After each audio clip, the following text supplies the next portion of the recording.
Hello everybody and welcome to another video, welcome back, and Ramadan Kareem to all of you who are celebrating and taking part in this holy month.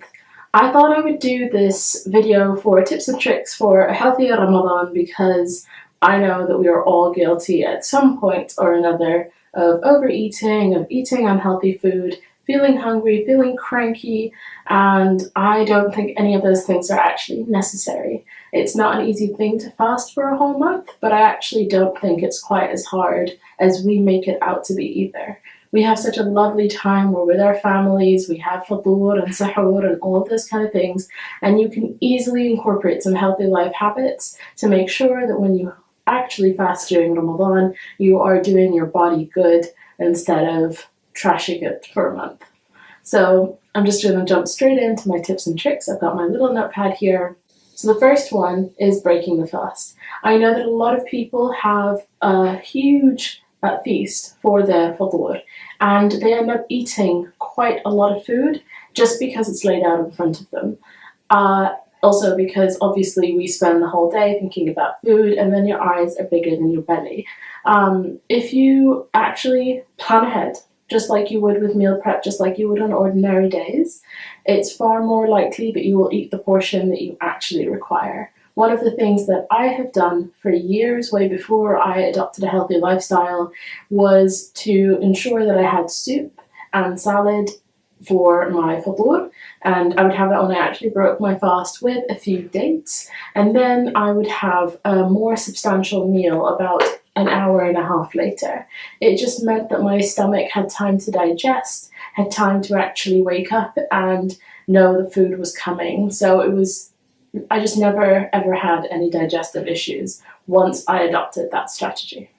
Number 2 would be to eat smaller portions. As I mentioned, eyes are bigger than our belly, and we just eat several plates usually, like 2 or 3 helpings, people pouring stuff on our plates, us not really looking at what we're putting on our plates. Try as much as possible to have a plate a size that you think is suitable to you. Obviously everyone's portions will be different, but whatever portion size you know works for you, take that, stick to it. Don't pile anything else onto your plate when you're done. If you're still hungry afterwards, give yourself 15 minutes or so to see if you are, and if you are, then eat something else maybe an hour later. So smaller portions and a little bit more often, because we end up very often having 2 enormous meals, one in futur, one in sahur, and snacking in between, and we just destroy ourselves. Number 3 would be to know your macros. Now, I want to stress that I am not a nutritionist, but I think that it's very easy for us all to fall into the habit of eating too much of one food group and not enough of another. One of the things that I know people eat a ton of, I almost swore there, a ton of during Ramadan is carbs and fried foods. But in terms of macros specifically, carbs. We don't actually need to have as many carbs as we are during Ramadan, and we do definitely still need to be having our greens, still need to be having our protein, and still need to be having healthy fats, not fried food fats. So I think that just being able to look at your plate and recognize what it is exactly that you have on your plate and whether or not you're nourishing your body is really, really important. Number 4 would be to ensure that you're not throwing your own food completely out the window. A lot of the time, because we're eating at people's houses, because our families cook large meals, we kind of end up eating what everybody else is eating, which is fine. I'm not saying that we shouldn't do that. It's a month of celebration and reflection, and we spend a lot of time with family and friends, and that's a really beautiful thing. But make sure that you're still eating the foods that your body is used to. If you just eat completely different foods for a whole month, then your body probably won't react very well to that. Coming off of that fried food, I know there's the meme that goes around the web about fried food. I'll insert it here if I can find it. But guys, we just eat way, way, way too much fried food during Ramadan. We don't need it. One of my personal favorite things in the world, not just for Ramadan food, is gemat. but I try to limit myself to having it once or twice during Ramadan, maybe 3 times at the most, and only having a few of them. For those of you who don't know what gaymat are, they're fried dough balls. We also fry our sambusas, we also fry our falafels, we also fry our kebabs.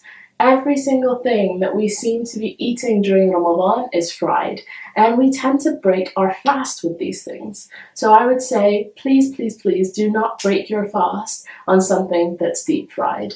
Have some dates, have some healthy like salad or soup or something that's gentle and soothing on your stomach before you jump into something that's going to be a little bit heavier. My final tip is to move your body.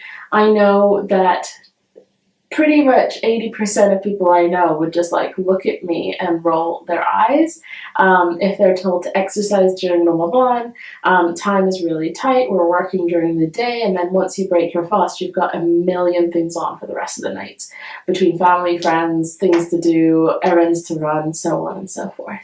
But when I say move your body, I mean it in like the simplest ways. You don't have to go do a 45-minute to an hour gym session if you don't have the time, but do make sure that you're not just sitting down all day. We tend to be really tired during the day, so we don't move as much as we otherwise might. And then at night, we're going to gatherings and we're sitting down and we're being with people and being present, which is wonderful. I completely and utterly support that, and I love that. Just drop my notebook. But I do think that we need to get our blood moving and pumping. So for me personally, I try and get in a session right before I break my fast so that it's done, and then I break my fast and I can do whatever I want for the rest of the night. Alternatively, I'll do it at the end of the night, right before sahur. Actually, I said that was the final one, but there's just one more, and it is sahur. So for sahur, I think that a lot of people eat way too much, and again, like, it goes back to portion control and sizes, but actually I have found in my experience that the more I eat during sahur, the hungrier I wake up. The less I eat smaller portions and nourishing foods, the less hungry I am for the rest of the day, which I think I would say is our aim.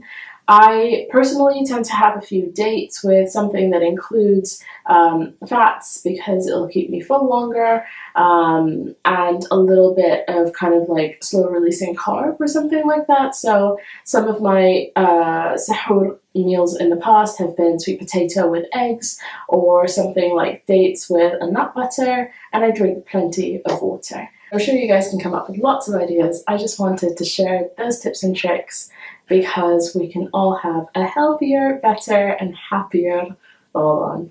As I said, Ramadan Kareem, and I hope fasting is easy for you this year. Bye for now.